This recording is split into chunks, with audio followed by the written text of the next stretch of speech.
So the reports are becoming more interactive as technology is available to us, and that puts the customer in more control than they have had in the past of actually participating in the inspection. So it's been a great tool for us to bring to the market as one of the only home inspection companies that does this, and the customers really love it. They have some great feedback from it, and sometimes they don't even call with any questions because everything was so clear to them when they went through this 360 tour.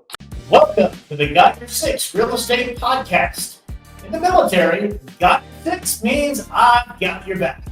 If you're a real estate buyer, seller, investor, or anyone who is committed to the Got Your Six mantra, ensuring that every client, neighbor, and community member feels supported in their property journey, well, you're lucky enough to find yourself in the right place.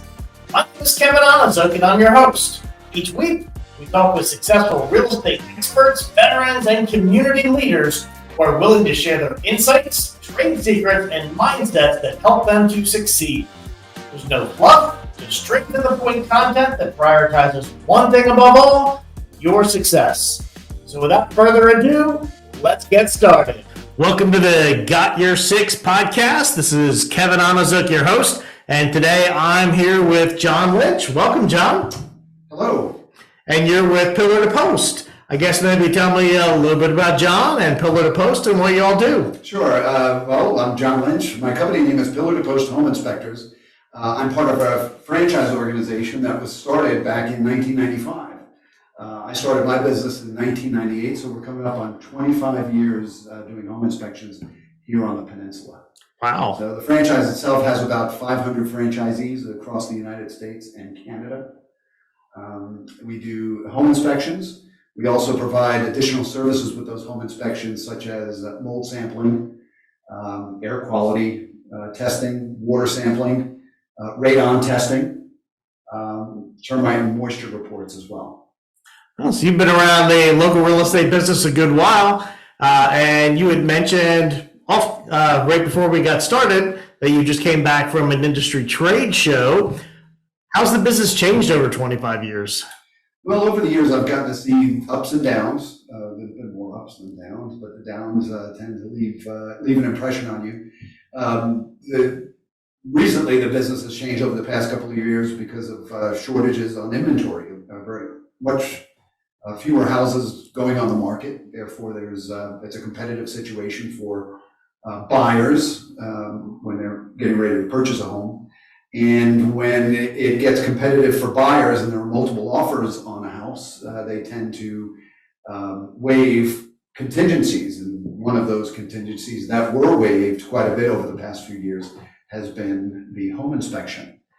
And while we were new to it over the past maybe 2 or 3 years, this has been something that's been going on across the US and Canada for about 6 or 8 years in different markets. So And that's pretty dangerous, isn't it? it could be. It depends on how, we've always thought that if you were a seasoned home buyer and, you've bought 3 or 4 different houses in the past or over your lifetime, you've got some experience on what you're looking for. But sometimes you could get in deep trouble if you're not having a home inspection. Yeah, absolutely. Because you don't know what's behind the scenes without a professional digging in. And I saw lots of contracts like that over the pandemic.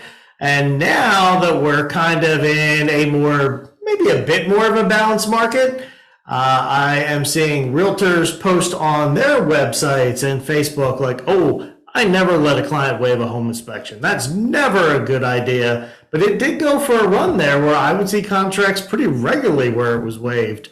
But I also see some home inspections sometimes that are significant. I have a customer right now.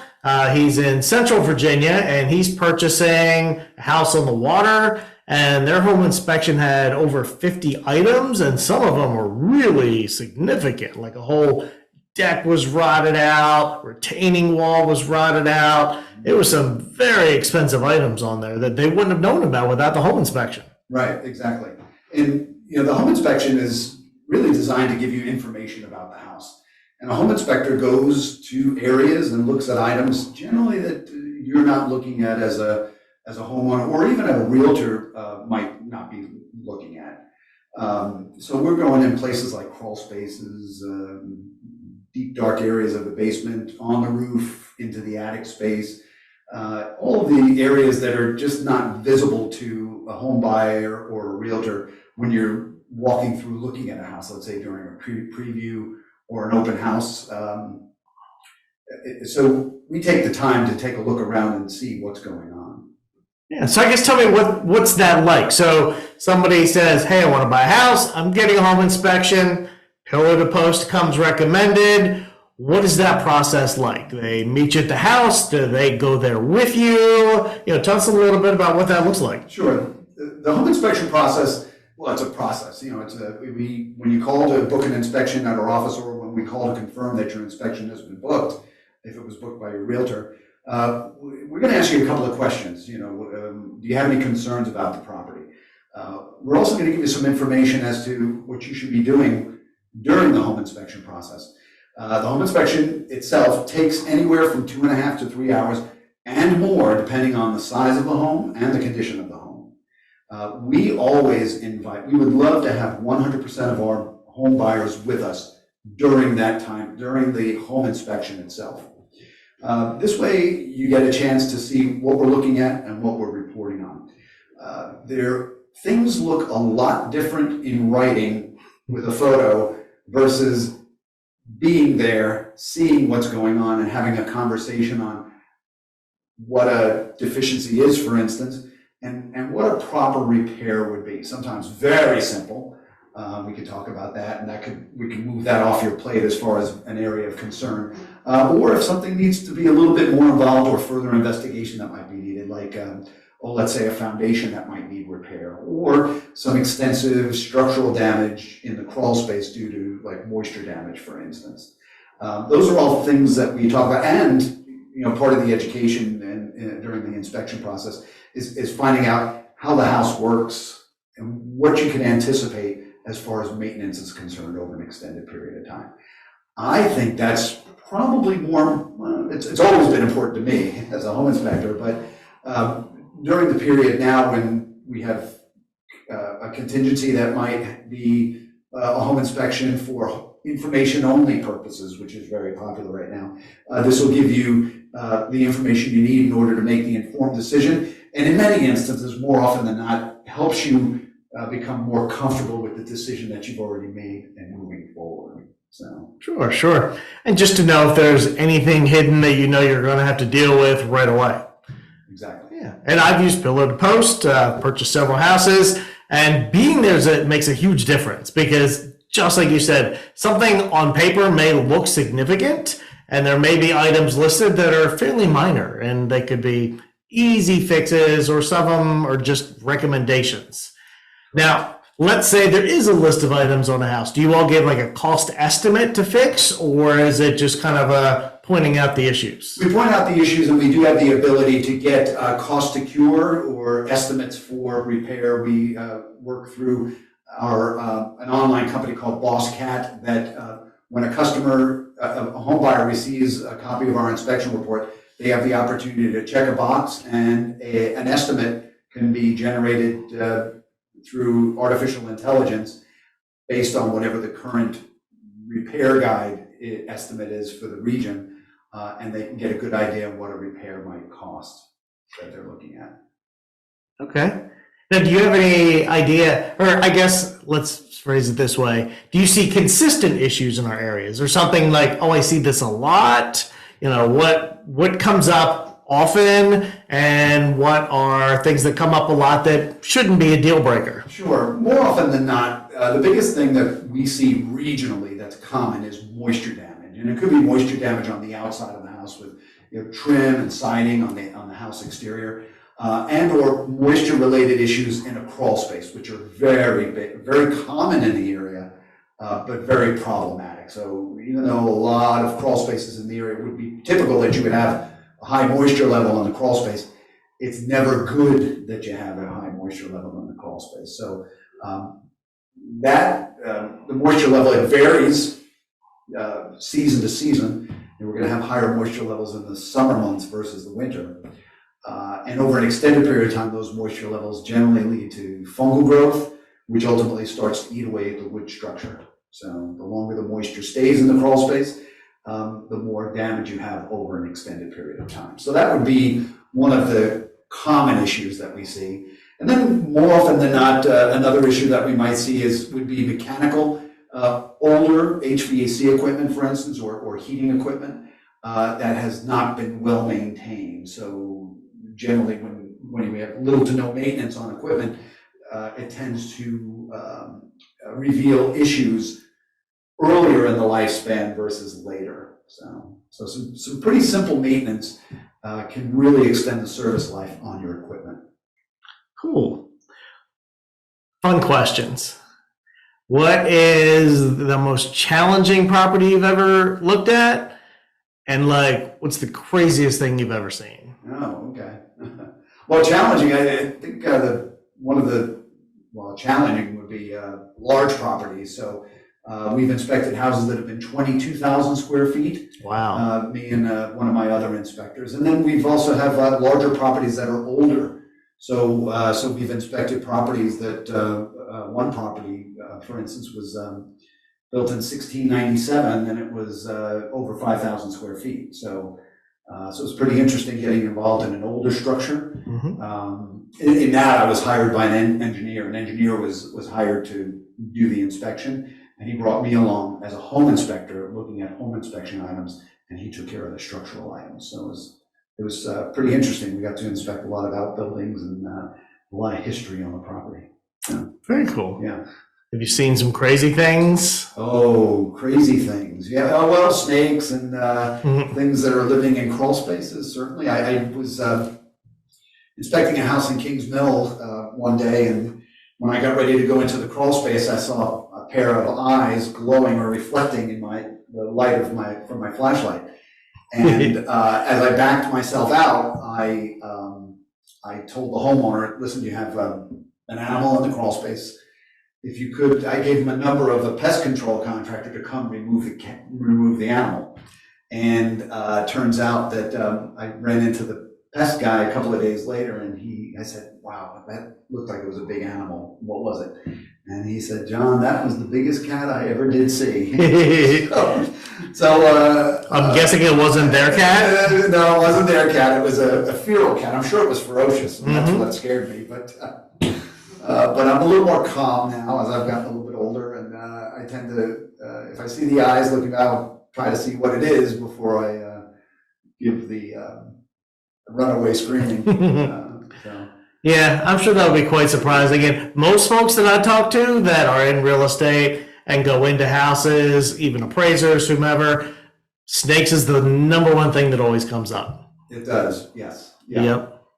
So in the Got Your Six podcast, we're here to help anybody who's looking for folks to have their back, but we do have a particular focus on military families, military individuals moving to our area.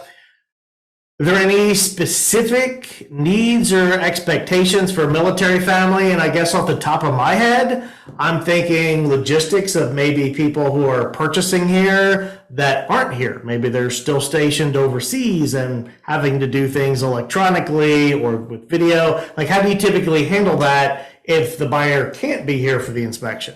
Yeah, that's one of the drawbacks that a military family that's relocating into the area might have, is not being there for the inspection, not being able to take part in the face-to-face, standing there in the property with us as we're doing the inspection. A couple of things that we in years past, what we've always done was made ourselves available once the buyer has received a copy of the report, no matter where they are around the world. We generally make ourselves available for a conversation. We might schedule a day and time that we can do a follow-up where they're reading the report and then asking questions as they're going through. So we continue to do that. And one of the things we've introduced a couple of years ago, about 2 or 3 years ago, is the Pillar to Post 360 inspection report. So when we're in the inspection, not only do we enclose photos of defects or locations of important items like their heating and air conditioning equipment, their water heater, shut-off valves, those types of things. We take 360 images of each of the rooms and then on the exterior of the house. And if there are any deficiencies or anything that's noted in that room, the customer can click on the image, they can enter the room and do a 360 in the room. They can see every wall, floor, and ceiling, and then they can see any deficiency or any note that the home inspector made in that portion of the report. When we do a premium inspection with that, it also adds a copy of the floor plan. So there's a measured floor plan in the report that they receive as well. So the reports are becoming more interactive as technology is available to us, and that puts the customer in more control than they have had in the past of actually participating in the inspection. So it's been a great tool for us to bring to the market as one of the only home inspection companies that does this, and the customers really love it. They have some great feedback from it, and sometimes they don't even call with any questions because everything was so clear to them when they went through this 360 tour. And I would think that'd be helpful too, even post-purchase, because when you're going through the home purchase process, you're drinking in information through a fire hose, and afterwards, maybe it's like, what was it on the home inspection we were supposed to do? What are the things we need to fix? What was the maintenance that needs to be done? And they would have all of that right there at their fingertips. Right. It's the whole process. You mentioned it. It's overwhelming for buyers. So having this information available to them, and when everything settles down, they get to go back and look at it once again just to see what things were like, and if there were maintenance recommendations, they can certainly see that on the report, and then create their own to-do list that could be knocked out or taken care of on their own time, at their own pace, which is probably the better way to do it. This way, you're not pressed for. You can always get your own estimates or find a good qualified contractor to do whatever work you want to do. I would definitely show up for my home inspection. Number one, for the information, of course, but number two, I saw on your website that y'all have snacks available. Okay. So I was pretty much sold right there. Now, let's talk a bit about how you got into the business. How did you become a home inspector? Yes, I started this 25 years ago, or at least purchased my portion of the franchise back in 1998. And I was in a different business, in the automotive business, but I grew up in the construction business up in New York City. Okay. And, when I was at 31 years of age or 31 years old, I wanted to do something on my own. And everything kept coming back to what I knew best. And I knew how a house works. So I thought about getting into a painting company or doing some type of repair.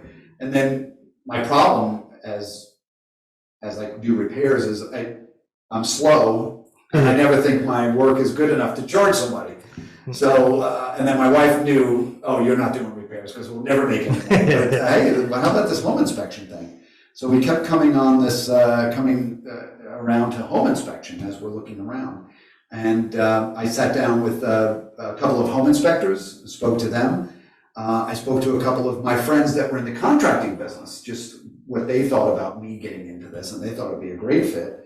And then I talked to some realtors and some home buyers as well to see, just kind of like interviews, people that I had known that say, do you think there's room for another home inspector in here? And I say, well, yeah, that'd be great.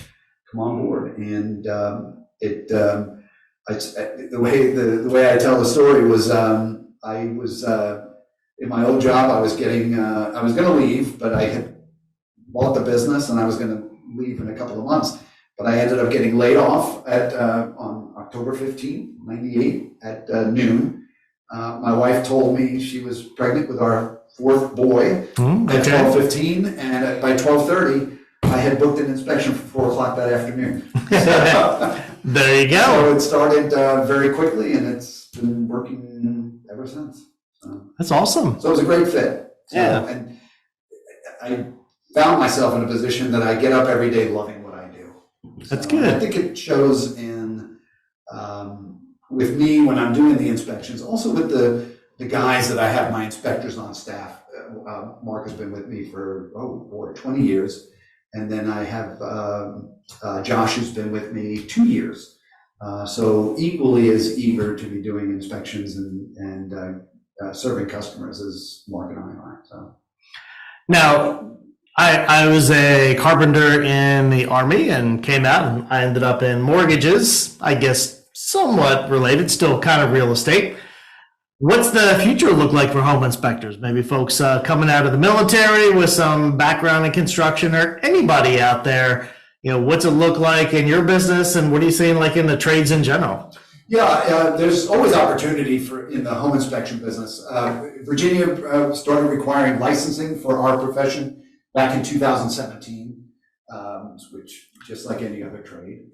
I'm surprised there wasn't licensing requirements before then. There was voluntary licensing, but as with any regulation, it takes time to get everything up and running, and it just became a natural process that eventually we were going to be licensed. And it's still in many states across the country. There's still no licensing for home inspection. So pretty interesting. And just like with any of the other trades, it's a lot of the home inspectors tend to be older, it seems. So there's plenty of opportunity for young people to be getting in, especially if they have background in building and how a house works. How a house works is pretty much what you'll need to know. Just like if you were to talk, just like a doctor, you generally go to a general practitioner to find, to get a baseline as to what's going on. Same thing on the home inspection. We know a lot about many things, right? And then it's just the nature of the business that we know to the point how to inspect an item, to the point where when we see certain deficiencies that exist, then it's time to bring in a specialist, if you will, is a better thing. That's the nature of the business. So if you see foundation cracks, issues, you identify that it looks like a problem, and then maybe a foundation specialist should come in. Right. If we see something to the point where some settling is going on and there's significant movement across the plane of the crack, then we'll make recommendations for a specialist to come in. Okay, interesting. Yes, no, I agree. Getting home inspection is critically important and can save you from nightmares afterwards. I've talked to folks who have purchased without a home inspection, and I hear the nightmares.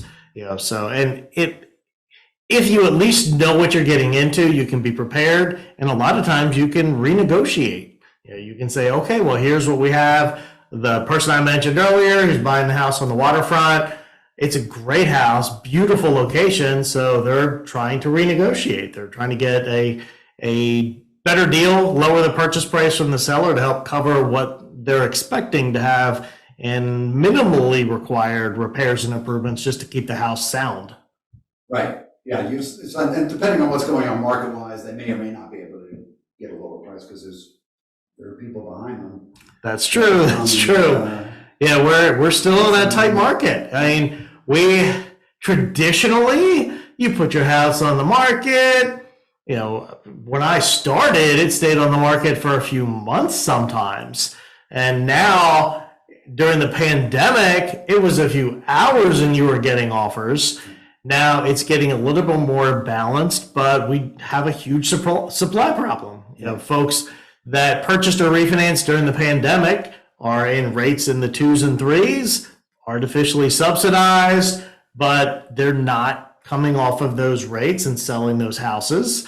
And you've got a huge bubble of folks approaching and entering the first-time buyer age. So there's just a lot more people than houses. And you see it in purchases and rentals. It's almost impossible to get a rental, and they're crazy expensive. Exactly. Yeah.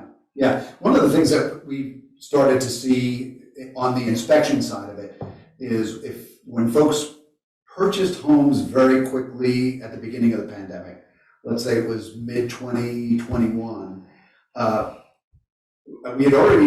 we're already starting to see people figure out that wasn't the house for them. They bought it quickly. Right. It might be too small, might be too big. It might be not in the right area or location, and they might be selling or ready to move.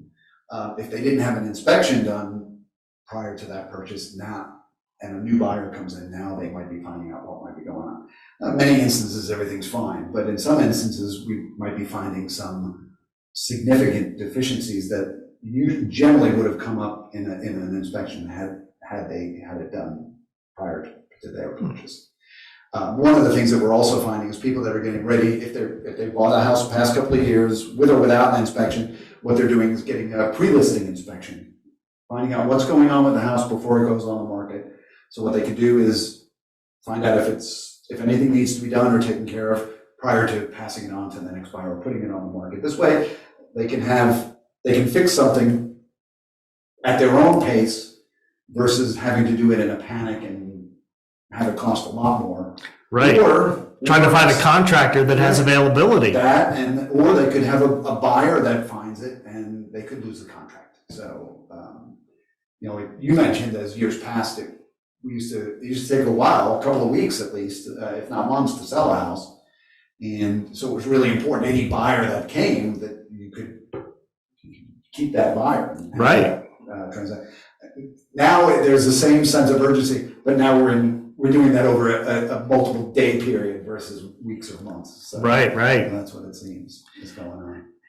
Now, this may be more of a realtor question, but if they get that pre-inspection, are they required to disclose those? Or let's say I put in a contract, or I'm selling a house, contract falls through due to home inspection issues, I put it back on the market. Do I have to disclose those, or is that a realtor question? That's a realtor question, but generally if they know about it, they generally have to disclose it. Probably the best thing to do is if you know about it and you can do it, fix it.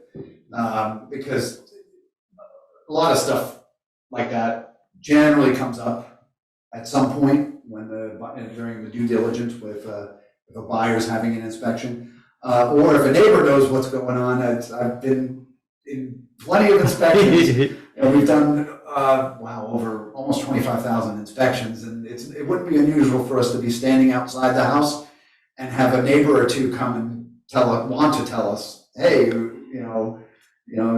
Joe and Cindy have been hiding XYZ. Look behind that bush over there. Yeah.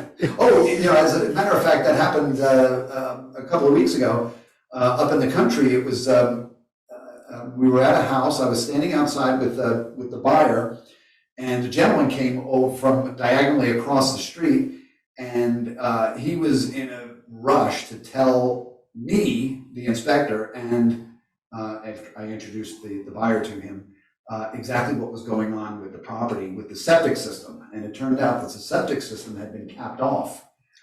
So, yikes! Which was news to the buyer, especially being that they had their septic inspection done 3 hours prior to me arriving. So they did the septic inspection at like 10 o'clock in the morning. I show up at 1 to do the inspection. Now, we don't do the septic inspection, but we run a lot of water and flush the toilets. We're running water the whole time we're there, looking to see if there's any leaks and what kind of water flow we have.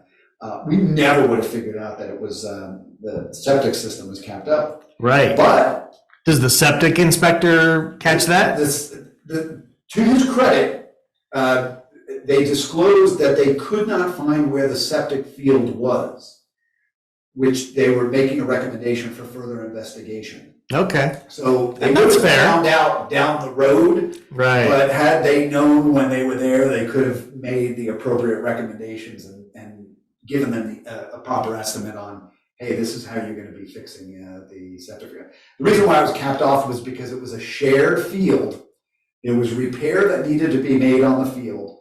The lady that owned the place didn't want to pay her share, so they said, okay, if you're not paying, we're cutting you off. So they cut them off. Yeah, and he was in his right to do so. So, but pretty interesting. Now, had the buyer not done any of this or been there doing this, we never would have found out about it.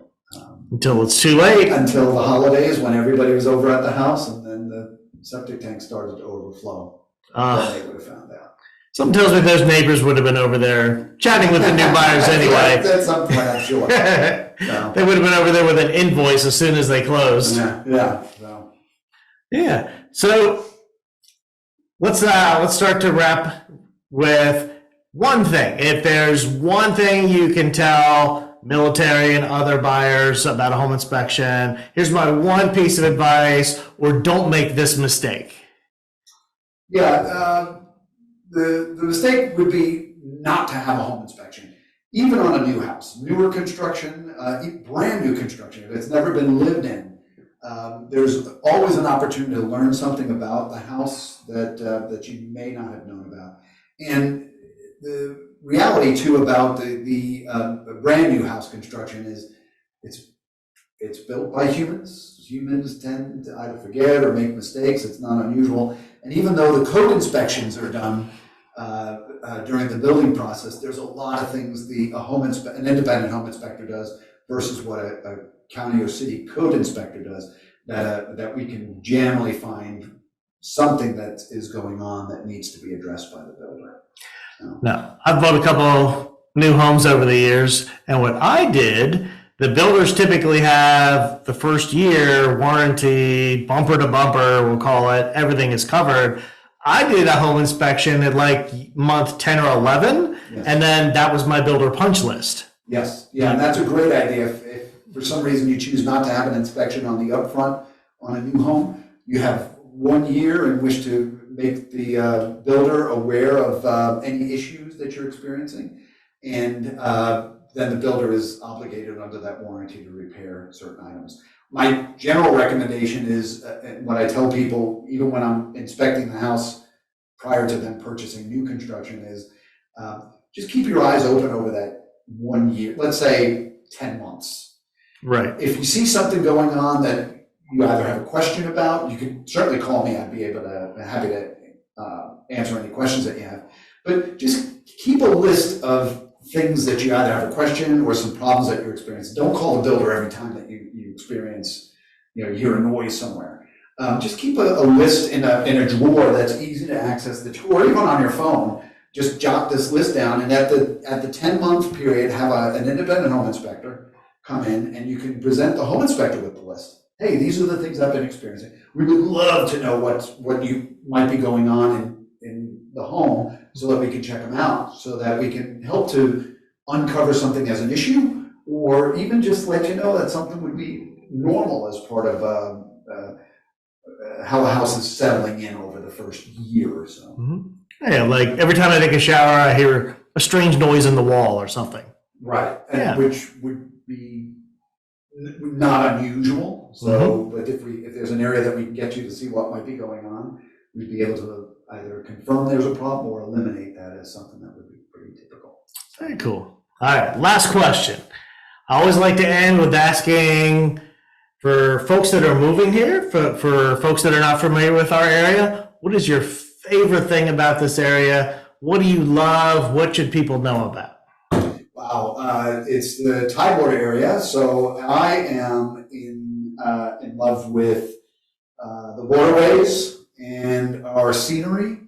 I'm a sunrise guy, so I like to try to catch sunrises, especially as we're so close to the Colonial Parkway. I tend to get up and leave the house early for work, even though I don't have an appointment until 9 o'clock. I like to go into the office early and catch sunrises. And if I'm working late, I like to take the long way home and catch a sunset over the James River. So. Yep. And you can see some great sunrises and sunsets on the ferry too. Absolutely. Yeah. So it's always fun when we're working over in the Surrey area, or if I'm happen to be in Chesapeake and I can get on the ferry and take a ride over that way, I'd certainly do that. Leave a little early and take a ride on the ferry.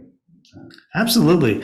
Folks, I take the ferry a lot. We have a home over in Surrey, and I love seeing people that aren't from here and end up on the ferry and didn't expect to, like their navigation took them to the ferry, and they're just fascinated. Like, this is free? Like, they don't grasp that. They can't believe they're on a boat.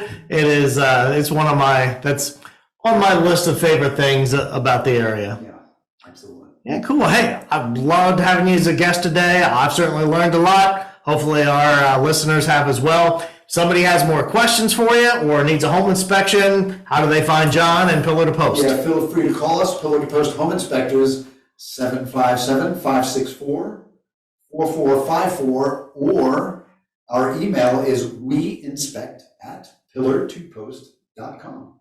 Very cool. Thanks, John. Much appreciated. Thank you, Kevin. Appreciate it. That wraps up another episode of Got Your Six Real Estate Podcast.